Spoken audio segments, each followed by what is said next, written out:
hard all the way to Friday. I push. And then Friday, like afternoon, evening, that hard worker part of me is like, done, just exhausted. So he starts chilling back just because he has to. I'm getting burned out. And then all like the loneliness comes in. For me, it's like loneliness and then the grief you talked about and all those like painful, they start coming in and freaking me out. And so then I turn to drinking or whatever other thing it is to numb it out. And it's just this like little cycle I've been on for so long. And what would it be like, I guess, and this is a curiosity I've had, is like, what does it look like to like not go to the work thing, push to that, but not go to the numbing out thing and actually just be present in all the stuff. Yeah. Like what, like it's almost like that's the life I want more. I want to Yeah. feel more. I want to feel nature, ocean, like you said, like all that, like, well, I Yeah. want all that.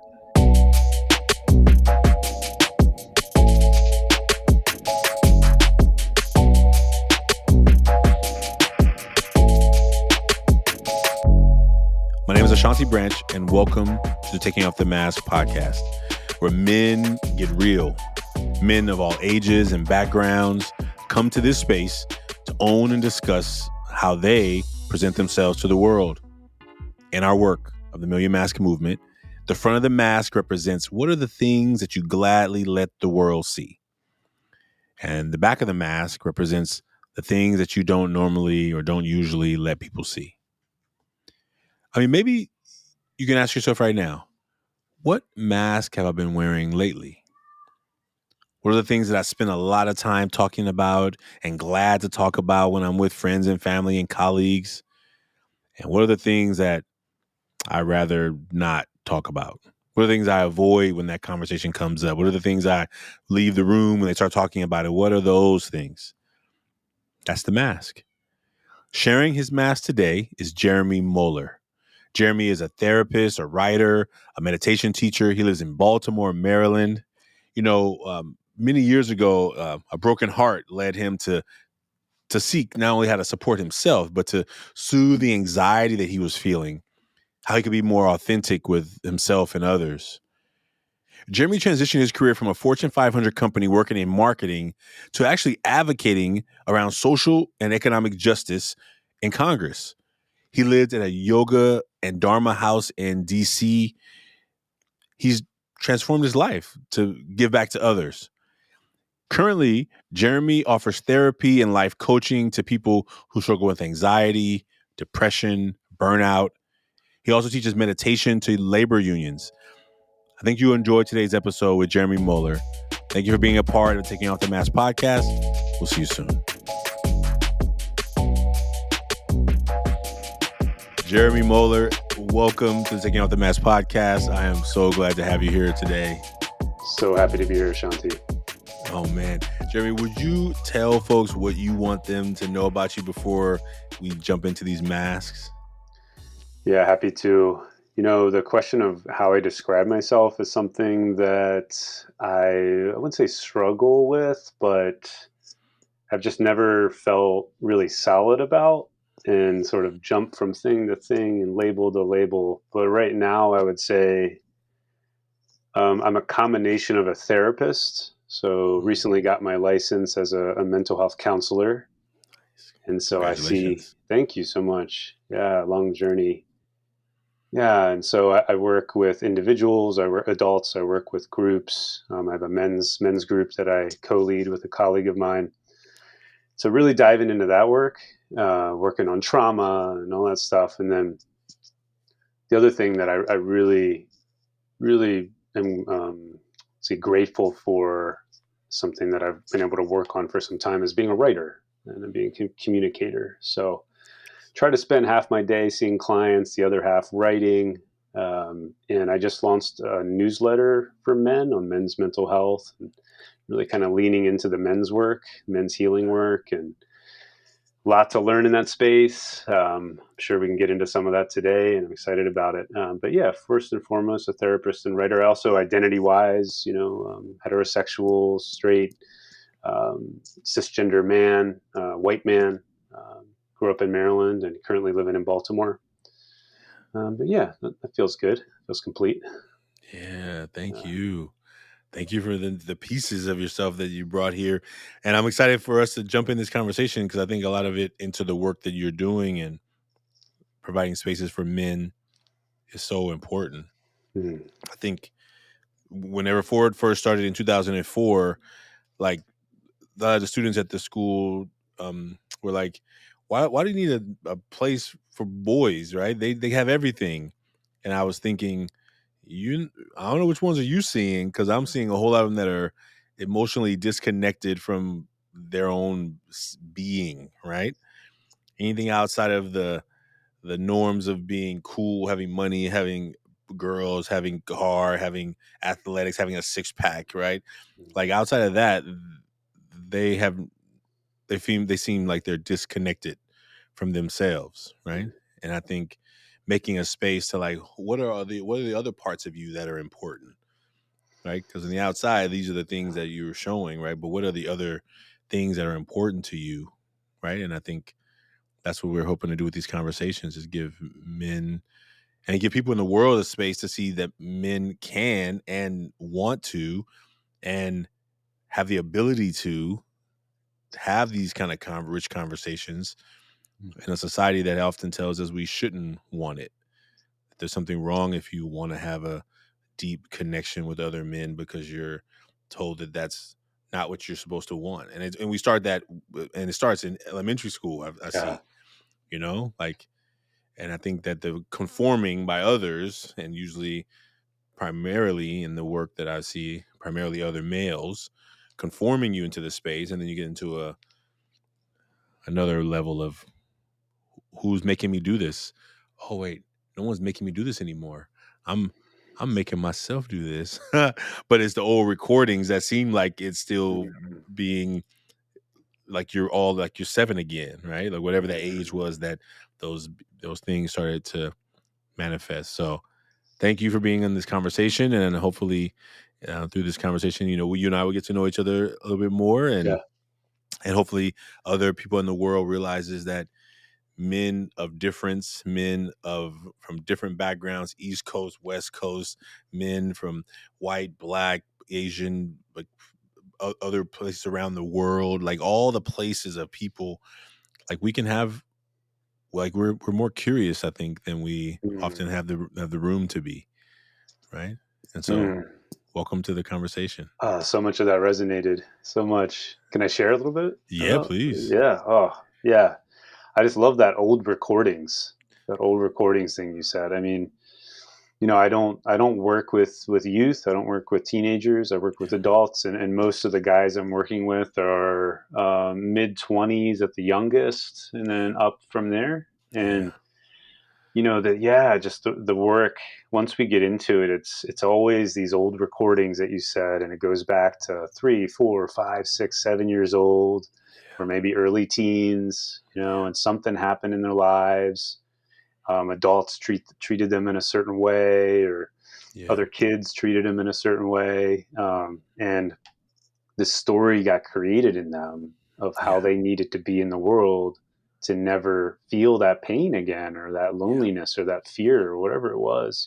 That's right. And then that just drives it, and this is all the way into their 50s, 60s, 70 year old. I've got some 70 some year old clients that are still Yeah, running by those same recordings. yeah, And I don't say that to judge them in any way, right? It's yeah. not.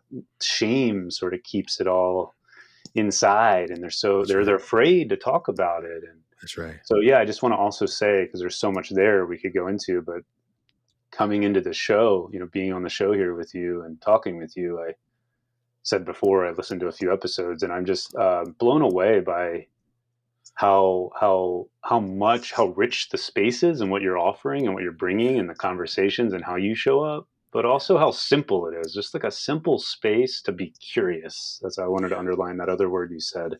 yeah, It's so, for me, it's even as a therapist who's in group therapy and goes to therapy and is just always having these deeper conversations. I have to constantly remind myself to be curious. It's really mm, scary for me to be curious. Some part of me, some young 7 year old part, yeah, I think it's particularly for men to be curious and act like you don't know. You yeah, don't know the answer. You don't know what's going to happen in this conversation. Yeah, Like that's a yeah. little scary, but I love that you're leading by creating these spaces and inviting me into that. Really, really appreciate it, Shanti. Man, thank you.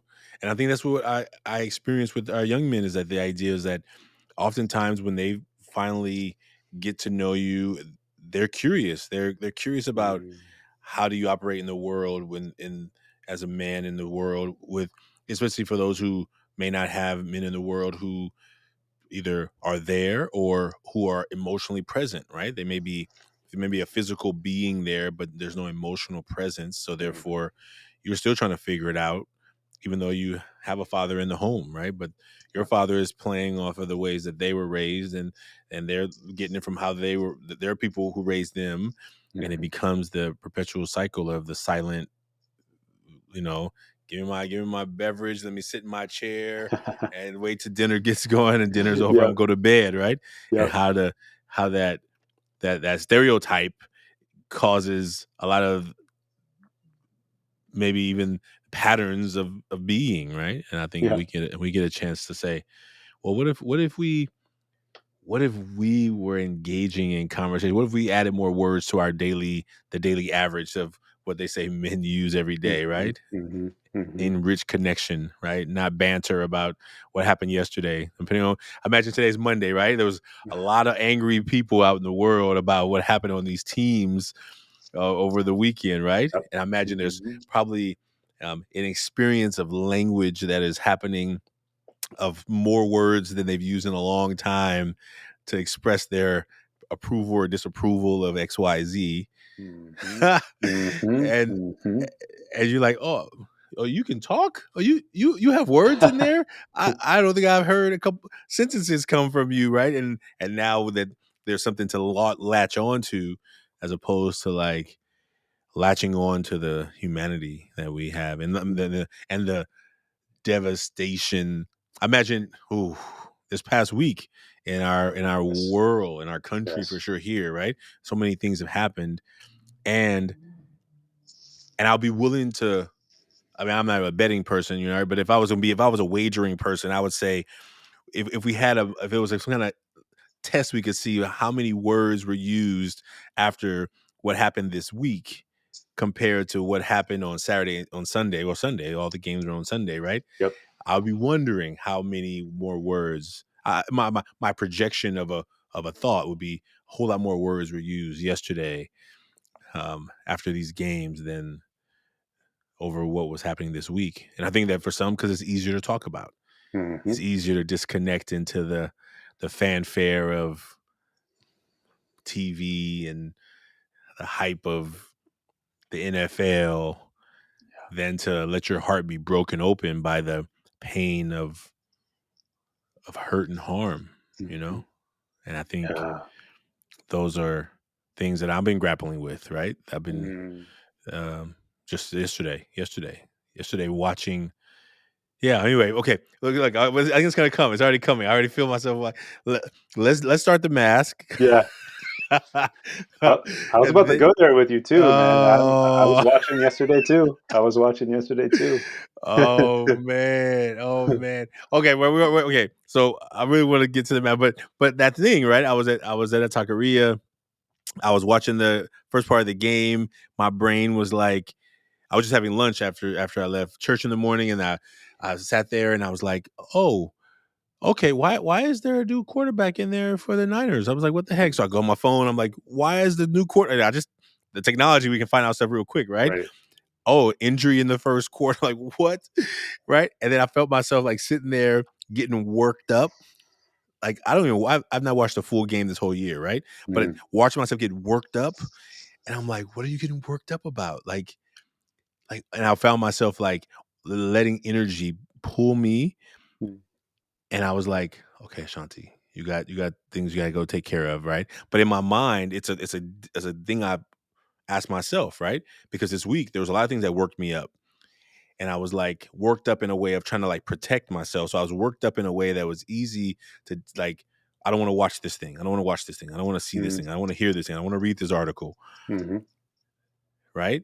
And what things I'm willing to let myself get worked up over, and not and not judging anyone, right? For my own self, like Oh, wow. I found myself letting myself get worked up over this sports thing because it's much easier to be worked up about some play that somebody missed a tackle than it is the fact that that that there was some man tackled in the middle of the street, right? Like Hmm. you just think about all the things Hmm. that I and how easy I could find myself like spending energy on things that are really not important. Hmm. Yeah, Yeah.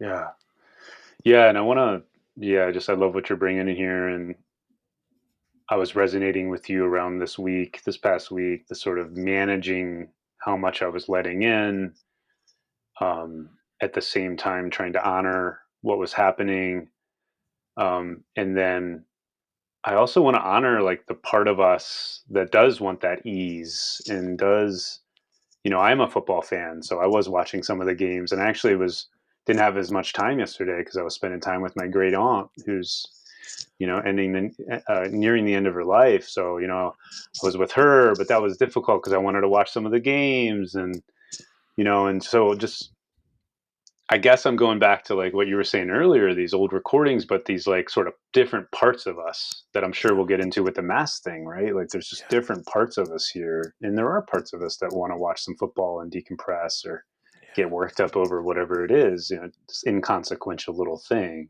Yeah. but we can't, yeah, and I do this, but like block out everything else too and not get into the difficult stuff at the same time. It's like doing both. Yeah. Yeah, I think that and even that, right? Like I think that I remember being a fanatic and I those were the days. Those were beautiful days. Emotional connection and no judgment about it. I think I was in my heart yesterday was a question like what like the energy I felt rising up as I was just trying to have my lunch was like more energy than I let rise up about these other things. It was like for my own Mm, personal. It was judging me. It wasn't judging any people out yeah, there. I was more yeah. making a generality about like a perception that I see in or in sports culture, right? But I was Yeah. more for my own self. It was a check to myself, like what am I doing right now? Like what? And Mm, not that anything's wrong. It was a dance, right? It was a dance for my own thought process and well being. Like where are you, Ashanti, right now? Where are you yeah. feeling this energy come from, and are you okay with it? And that's for me to ask myself. I think everyone has to ask themselves, oh, how much energy I spend on X takes the energy away from Y, and I'm Mhm, okay with it. And if you're okay with it, mhm. keep going. But Yeah. if you're not, but I think the question is to be blindly moving through life where I am also going and look as a person who has had my own food issues, which is one of my vices. When I don't Mm, want to feel stuff, I'll go to food mm, because food is easy and you got to eat, right? mhm, And it's delicious, right? mhm. Yeah, So, yeah, totally. but I go to food in such an unhealthy way that then I'm like, what am I have to keep if I'm not careful, I'll just be enjoying amazing amounts of food that is not serving my wellness and well-being at the expense in my mind enjoying this moment, yes, but at the expense of my health, at the Mm, expense of these other things. And so mm, if there was no consequence, I could just eat whatever I wanted and never be a problem. But there is a consequence because I'm a big dude. I carry weight very mm, easily. mm. And if I'm not careful, I could be totally unhealthy. And I think that type of and I'm running from something else. I'm running to the food to ignore these things I don't want to discuss or talk about. Yeah, such a Yeah. dance, like you said. It's a Yeah. dance. Yeah. For Yeah, sure. yeah. All right, well, we already in it. I guess I've already I think the mask is already coming off already. So Yeah. for the sake of the activity and for those of you out there who have not made a mask, you can make Jeremy and I are going to share our masks publicly, but you can do yours anonymously at millionmask.org. And so, Jeremy, since you're the guest, you get to decide who goes first. Either you go first, or you want me to go first, and then we'll go front, back, or however other way you choose to share. Yeah, I'm feeling the energy to dive in first here. Okay, all Yeah. right, Yeah, so, fantastic. should I just share the 3, hold it up and kinda share the 3? Yeah, 3 words? fantastic. Okay. Yeah, Yeah, and I purposely drew it. I'm not an artist in that way, but I purposely drew it a little blank. Okay. Might be a justification for my lack of skills with my hands, but Uh, yeah, it's pretty empty. It's pretty simple because the number one word that came up for me when I was doing it earlier, and it's an amazing exercise. I really think I'll incorporate it into the work that I do as a therapist is stoic, being stoic, not showing anything. yeah. Yeah, and yeah, and I can even feel it. I was feeling it with you, and you've got such a great smile, Ashanti. I love it, and it's getting me to smile more, and then the energy, and so I'm easing into it. But it feels like a frozen, just frozen, like let me just sit here. And I even notice it with clients, my therapy clients. Do a lot of online therapy, Yeah. and particularly men, and I just kind of blank face, just let them talk, not really show anything, and Mm, um, yeah, and then if I do react in a way and show some emotion in my face, yeah. laugh or smile with them, then I'm judging. A part comes up and judges myself inside. Like, Mm, oh, you showed too much. It's not what they need. They need that solid, stoic man. yeah. So it's been a journey for me to slowly unfreeze that frozen face of mine. Yeah. Yeah, yeah. The Okay. next one I shared was nice. Yeah.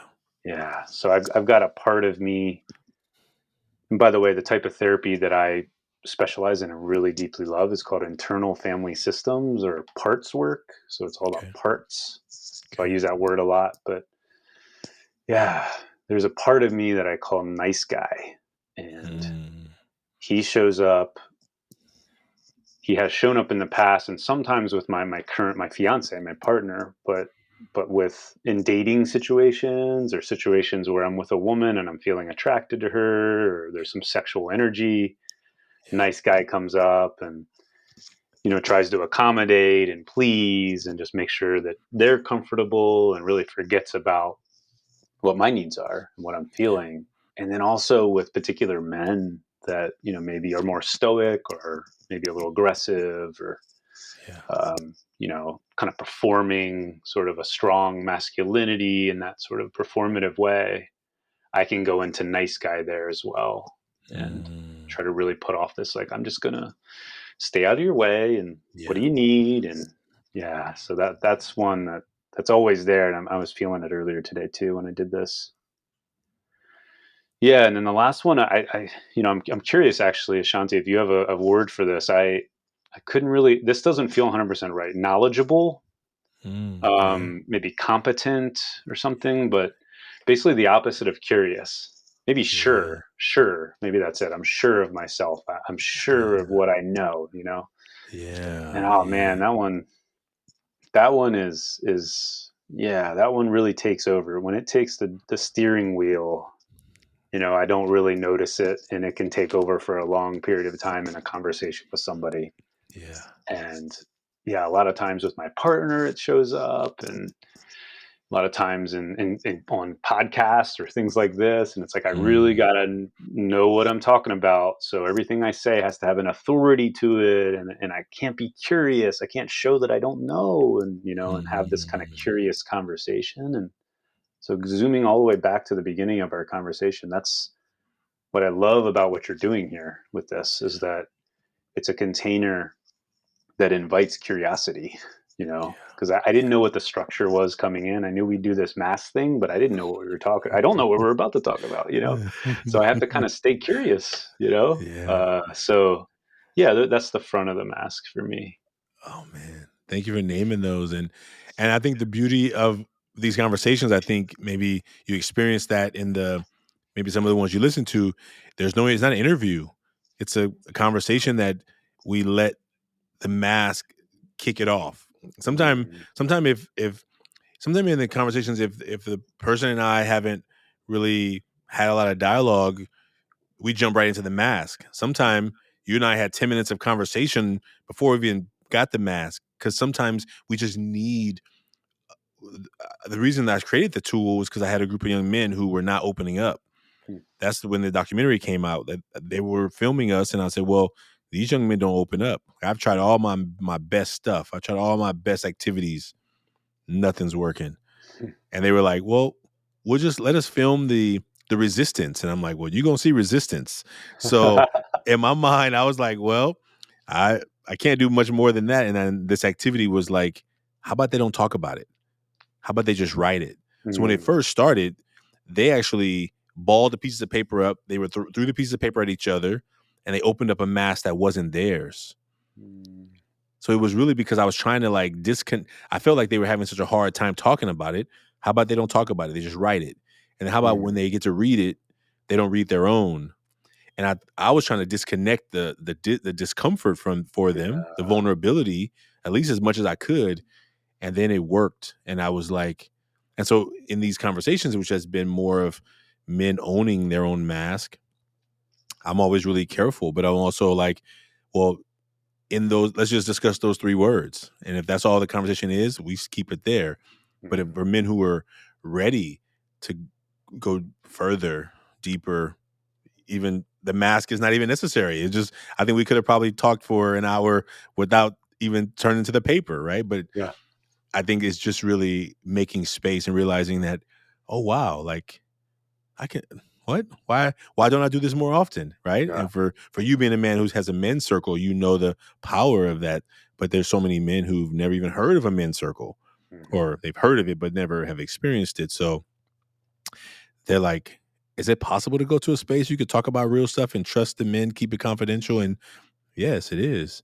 But if you never had it, if you never seen it, you would totally believe that it's a made up myth that only happens in some movies, you know? Yep. Yep. Yeah. Yep. Yeah. Yeah. And that resonates so much with my men's group.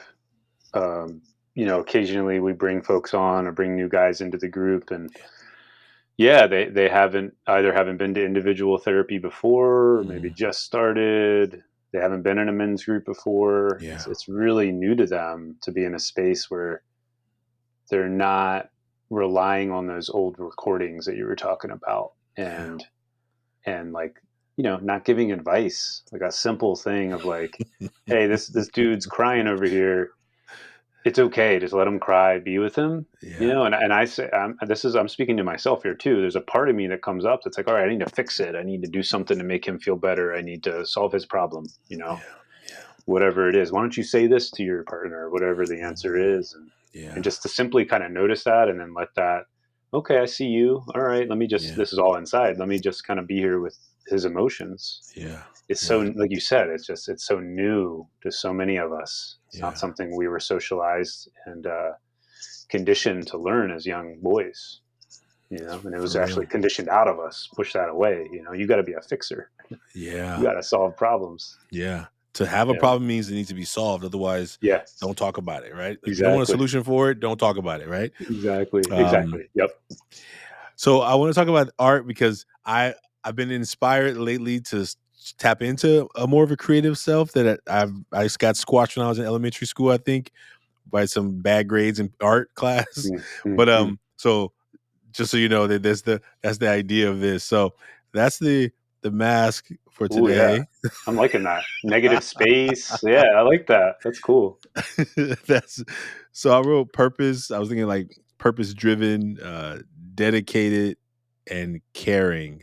Mm, And when you said the word nice, it resonated so much. I'm gonna add it actually for my own self here. mm, Um, and because I was listening to I think a podcast this morning, and it was talking about just being a people pleaser. And as the oldest of four, I was the oldest, and I was always having to take care of everybody else. And the way I got credit in the house was by taking care of everybody else, making sure everybody else was making sure the meal was taken care of, making sure the dishes were washed at the end of the meal, making sure the kitchen was clean. Like I was in charge, you know? And the idea of nice is what was expected. There's no disrespect allowed in my house, right? So mm. like first of all, it's required at the wellness of your being, and and outside of that is because it's how you were able to earn any kind of brownie points around your Mm, being, right? It was what you did in the doing is how you got credit for being something important. Mm, mm, I truly believe my mom loved me. I believe that, but it was by what I had done. Like, oh, I helped my sister and my brother get everybody ready for bed, and I made sure the chores were done, and I made sure they got their homework done, and I made sure their lunch was ready for the next day. Like it was in the doing. It was never. I never felt that it was honored in just who I was as a being. mhm. And I think I've had. Well, I guess that's moving to the back. But anyway, when you said nice, it's like, oh yeah, that's what I really try and show. That's what I really try and show. Even when I want to rage out, I'm like, okay, Yeah, don't be that guy. Okay, let's yeah, try. And so that's the front. That's the mm, front. Yeah, yeah. Can you say the other two real quick? It was yeah. dedicated. Purpose driven, dedicated, and caring. Um, Yeah, and I would say purpose driven, like that's my work. Like this is the Million Mask movement, I think is the work that of my life. I think I'm dedicated and passionate about this project. Um Caring, I think is connected to the nice part. Like um but yeah, purpose driven I think is where the purpose driven in my adult life. When I was younger, it was like be this nice kid, nice young guy. I think purpose driven is in my adult life of like in the doing. Like here's where I get credit, honor, points. I get seen is in what I'm doing. I'm purpose driven Mhm. around this mission. And it's hard to find a place where it doesn't feel like it's important. Like so sometimes taking a rest from it feels like I'm being like lazy, right? I think Yeah. that's so but I'm like it's not that it doesn't mean anything to me. It's almost a weird thing. It's like when you love your work, I feel like you're never working, which means I Mm. work all the time. And therefore Yeah. it almost this is almost like a self-fulfilling prophecy that oh I love my work, so I feel like I'm never working, so therefore I'm always doing it, and therefore I'm never resting, and so therefore right, like I want to have on the front, like I show people that I work hard and I rest hard, Yes. but rest for me seems like you're being lazy. So Oh, in the past it has. I'm really working on the definition of it, so I don't believe that anymore, but it's still like a habit of saying it because it's what I have always believed. Yeah. oh, so resonates. So resonates. I love you go in there.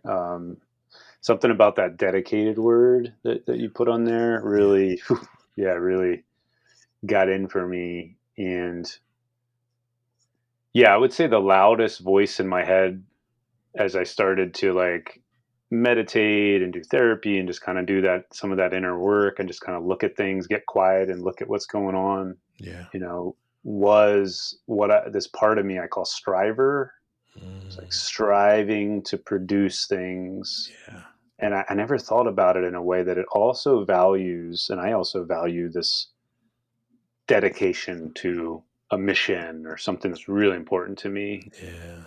And I value that so much. I mean, like you said, I love the work that I do. And I recently even shifted more into doing more therapy and just getting even closer to full alignment through my day of, really filling my day with work that I love and find purposeful, as you said. Um, but burnout for me, ooh, like, yeah, it's been a really difficult journey for me. It's a really slow journey to be able to, yeah, work with that part of me, that striver part, that dedicated part, and like let it know that it's safe enough to like relax back and I Mhm. can just almost going back to what you said, right? Just be. Like it's Yeah. okay if I'm just being. It's not okay that I have to be doing. Because I have that same shame, that story you're talking about with laziness. Like, Yeah. you know, the disclaimer everyone gives. I love my parents to death. They're amazing. They are great parents. Yeah. But one of the things that they soaked up in our culture, and I've soaked up too, and we're all soaking up, it's the water we're swimming in, is Yeah. if you're not working hard, if you're not pushing hard, then you're lazy. You're just laying on the couch. What are you doing? Get to Yeah. work, that sort of Yeah. thing. Yeah. So that's been chasing me for a long time. And yeah, that part still doesn't really trust that I can like lay back on a Sunday and just soak up, you know, the nourishment that I need, like spiritually, Yeah. emotionally, like communally with others, with nature. Like here and there, I can do it, but it's still really hard because that voice comes in and is like, you need to be getting on something. There's something you need to be working on, Yeah. to fulfill your mission. Yeah. Yeah. Oh man, without a doubt. And that weekend warrior madness too. Like, oh, right? Like, oh, you gotta like, oh, go on an adventure so I can disconnect. We were talking about like taking young people in the mountains or going on a hike. Like, yes, I should just be totally like do that. And I think uh this this piece of like the next, oh, but you know what? Actually, I can make some good progress on this thing that I need to do because I don't have to go into the office, so I can work on it right here and not have to like Mhm. I like it's always an intellectual it's always an intellectual experience where you're just like, oh, but you know what? I got all day Saturday I could spend on this thing and make this right. And I think that part is so important, right? I think maybe let's jump to the backs. I think I Yeah. think I have a feeling of where for me where it's gonna take that next step, which is the back coming out, which is the stuff I'm not talking about, right? Like just Mm. um. So you want to go first on the back, or you want me to go If first? it's my choice, I'd love for you to go first. Oh yeah, I'll go first. Yeah. And I Yeah. think the next word actually just came up right there when I was telling you. I'm gonna write it now because I was trying to figure out the next word. Um, and so, oof, yeah. So here are the three on the back: Mm. grief, uh, pain, Mm. and that word that is written is really scribbly. Says not enough. Yeah. And I'll start there because that's the one that just came as I was saying the other thing I was just saying. Like I have had to continue working on myself around this feeling of not enough. But I think that if I'm purpose driven and I'm dedicated enough, that it will help to overcome the feeling not enough because I can just work harder. I'll just Mm. outwork plenty of posts on social media, the 30-40 second clip. No one can outwork me. No one can outwork me, Yeah. Yeah. right? I will die on this treadmill, right? Like Mhm. you may be stronger, but you will not outwork me. And I think sometimes I jump into that category as being like, okay, fine. That I may not always feel like I'm enough in this journey, but no one's going to be able to work harder than me. No one's going to be able to say that they worked harder than me. They may be smarter, they may have more, they may be better at, but they're not going to be able to work harder than me. And that has worn me when you start burnout. Like I'm talking about like burnout where and then when the first couple of burnouts happened in my life, I don't even know what was happening. I'm like, what's going on? And now I can hear it. Mm. Now we have a closer relationship. I'm like, oh, Yeah. okay, this is what's happening. Okay, Yeah. Shanti, when was the last time you went to go see the ocean? When was the last time you went for a walk in the woods? Nature. I love nature. Like, when's the last time you went for a massage? When's the last time you took care of yourself? When's the last time you called some friends you haven't talked to? Like, because I'll get into work, work, work, and they all know I'm working. Like, no one's mad at me for working, but I'm missing out on relationships. I'm missing out on connections. I'm missing out on that. And I think this week, th- I was so busy this past week that all these things that were bringing up grief for me, I was easily able to disconnect them because I'm too busy with work. I want to make a reflection video about this situation with this teacher slamming a kid here in the Bay Area. On Mm. like my heart was broken around that, Mm. but I got a lot of work to do. I don't have time to make this video. Oh, I'm pain and dealing with some deep pain about that video that I cannot watch of what happened in Memphis. Oh, but I'm busy. I don't have time to deal with that. And so all the things that I keep filling up the time with, sometime as a way to not show how heartbroken I am. Yeah. So yeah, that's what's really present right now. Oh man. Yeah. You're making me see that was last week for me too.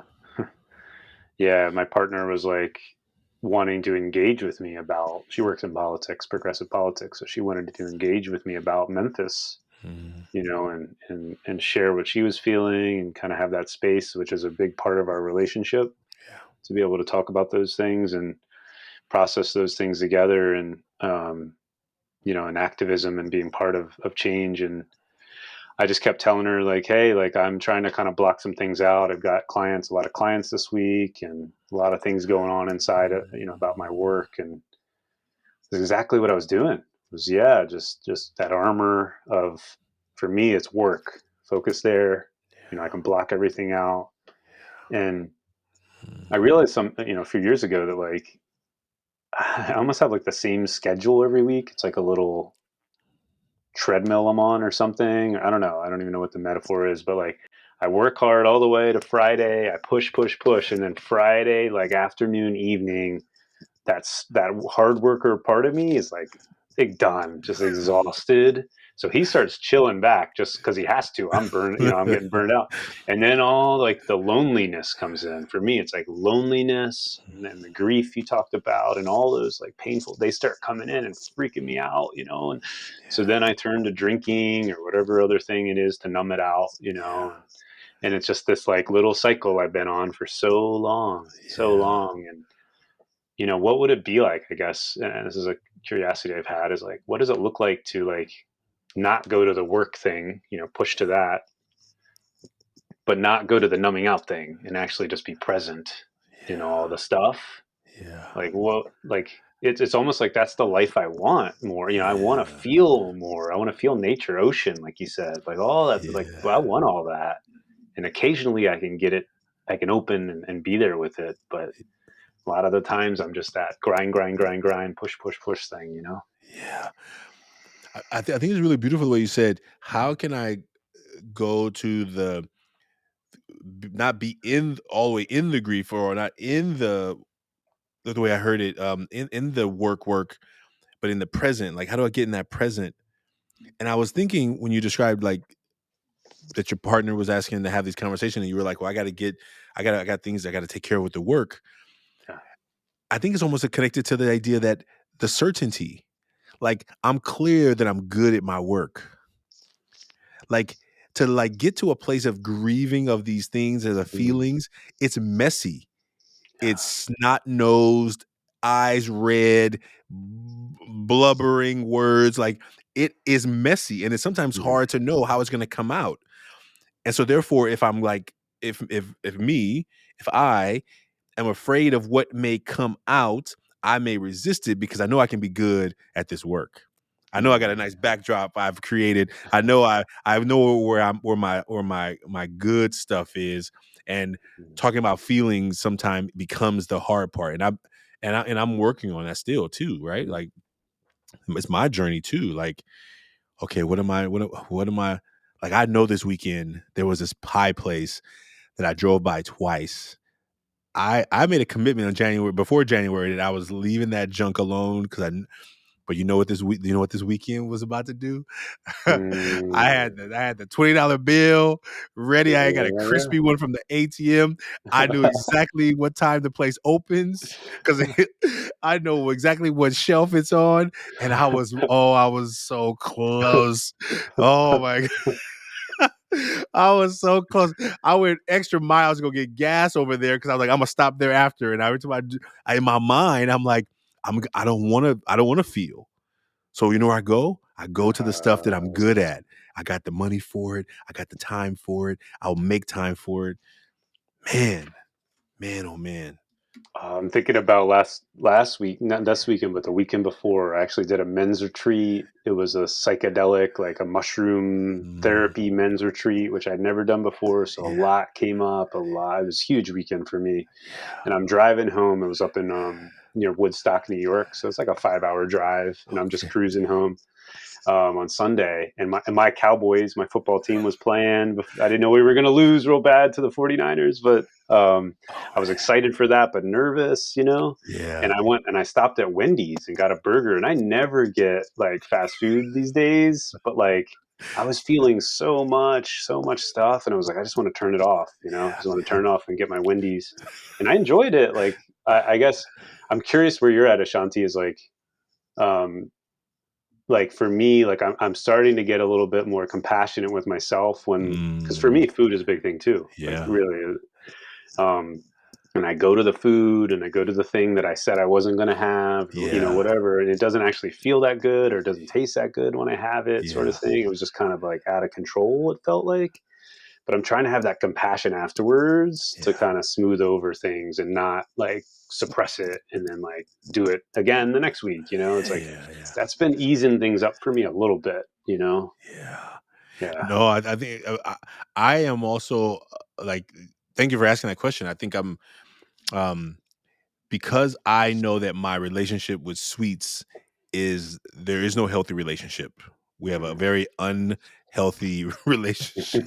So so I know that what I want to go to is deep down it's not just like I'm going to eat a lot of sweets. It's like an addiction, right? So Mhm. I have to like be mindful. Like there's this saying that one is too many and 1,000 is not enough, Mhm. right? Mhm. Because once I turn it on, I know what I'm gonna turn on. Like I've gotten rid of the cravings for the most part, but what I was running to was to not deal with the grief that I didn't want to deal with, and so I was gonna run to it, and that thing was gonna be me just saying, "Oh, okay, I know where I'm going. I know where I'm tempting to go, and I Yeah. know that once I get one, that one is not enough. Like I Mhm. already know. I mean I know me enough to know, and what people who don't know it would be like, oh, just get a slice. Oh, just get a Yeah. piece, Yeah. because it's easy for somebody who doesn't understand an addiction to just say, just try it once. But the problem with somebody who knows is like, and who's already been through that cycle, the up and down and roller coaster of it, to know that one is way too many. Because if I eat Mhm. 1,000, it won't satisfy. It's just, Mhm. and that's where that's where I went. So my resistance was not that I didn't want it, and I knew that it wouldn't be delicious because I knew it would, but what if I decided that I'm going to replace it with, oh, Oh, I yeah. got to go home and make something that's healthier option for Yeah. me. Like I can still have something sweet, but I have to make it. I can't go out and buy it because out there they don't sell it, So it's me knowing enough of myself, right? If I wasn't, Yeah. but I think it's because I've been through the cycle so many up in time and running and learning that I run to it for comfort. I don't run to it to hurt myself. I don't run to it Yeah. for Yeah. I Yes. run to it for peace. I run to it Uh, for escape, which in the moment feels good. If you're something's exactly. dangerous coming towards you, you Exactly. run. Yeah. You should. I mean, ideally. And so if I'm running from pain, I this is what is doesn't bring me pain over here until Yeah. later. The immediate Yeah. moment of it is not pain, right? So, Yeah. yeah. Thank you for sharing that. No, thank you. Totally Thank makes you. sense. Man, Should I share the back of my mask? if you would like We're to, running out of yeah. time. Yeah, if you would Okay. like to, yeah, I would love to have, Yeah, yeah, just to please. get it out there. Yeah. So, Absolutely, man. uh, curious, or yeah, curious, joy, and depressed. Thank you. Those are the things underneath, yeah, that I do not want to put out, or I'm so afraid to show to the world. We talked about curiosity. I'm working on that one. That one's hard.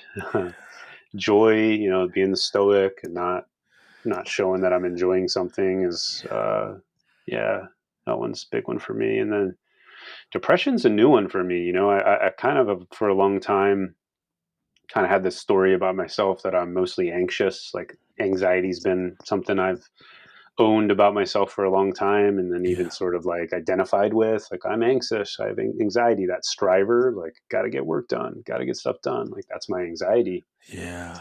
And I was like, I'm not depressed, like I'm, like life's meaningful, there's a good, I love my work, there's all this stuff. And and sort of working with clients who are more on the depressive side and kind of show that sort of like side of them where they're like, I just didn't want to get up in the morning. There's nothing Mm, really to worth living for. That those sort of thoughts. yeah. It's showing me that that's underneath the anxiety for me too. At times, there's times where I'm just not. I'm bored. I'm not Yeah. really feeling motivated. And I've always had this anxious voice that came in and said, no, drill sergeant, let's get to work. But as soon as Yeah. that one backs off, there's some depression under there. And I would go as far as to say that we all have depressed parts of us. We all Yeah. have anxious parts, different degrees and all that. But yeah, so I really don't like to show that depression or those depressed parts of me. It's scary. Mm. And thank you, man. Hmm. Thank you Yeah. for being willing to name it. Thank you for letting yourself smile in this conversation.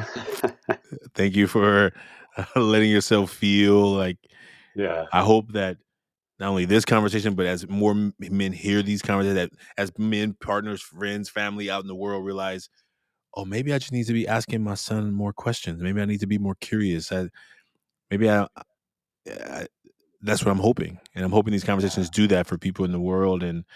Um, and so for the men that you get to serve in your circle, thank you for doing that. I think so many men need it.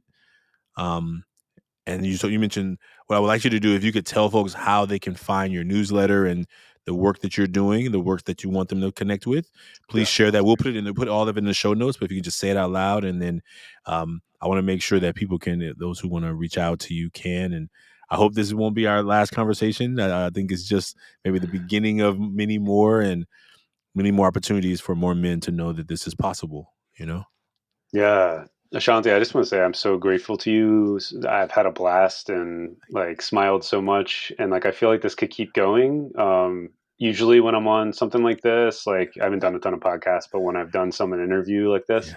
or a talk, I'm looking at the clock, like, "God, when is this over? We got to get this over. I'm nervous, but man, you're so good at this, and just really have created an amazing space Thank you, that, yeah, I could just hang out in this for hours right now, bro. honestly. But I know you got some important things to do, and yeah. So in terms of reaching out to me or finding me, my website, my name jeremymohler.blog. So I've got writing on there. I've got my therapy stuff. I've got some of my men's resources on there. If you want to start doing some of this work on your own, on yourself, and then my new newsletter is called "No Man is an Island," because I Mm. deeply believe that we can't do this work by ourselves. And so you can find that. It's one of the Substack newsletters. So nomanisAnisland.substack.com. Awesome. Or if you Google my name and No Man is an Island, you'll find it that way. And it's free. So once a week, you'll get some of my writing on this. And I'm really trying to stay curious in that and not have all the answers.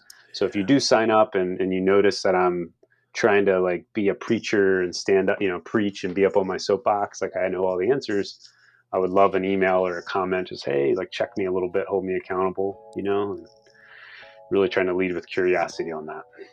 Man, well, thank you. You inspire me, man. Thank you for the work you're doing.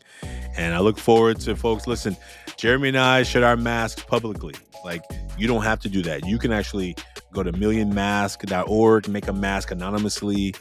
And we'll put all of the notes of how to find him in the show notes. And thank you for being a part. Jeremy, thanks for being a part of the Taking Off the Mask podcast. Appreciate you. Thank you, Ashanti. It's been a blast.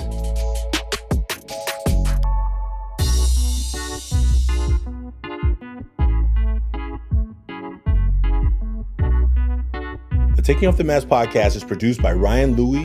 Graphics are by Kelly Wong. And a special thanks to the team at Ever Forward, Vanessa Cortez and Choke Allen Alvarez. We'd like to thank everyone who's been a part of the creation of this podcast as we cross the 100th episode milestone and begin the work to the next 100. We hope that everyone who's been a part knows that they're a part of the Taking Off the Mask family. And we look forward to you being a part of it as well. If you like what you heard today, please subscribe, write a 5-star review, and share, as we look forward to continuing to have conversations that matter. Stay tuned for the relaunch of the Million Mask Movement on 11/11/22. That's November 11th of 2022. There's a math problem in there. You can find out more by visiting everforwardclub.org and following us on social media. Take care, and we'll see you soon.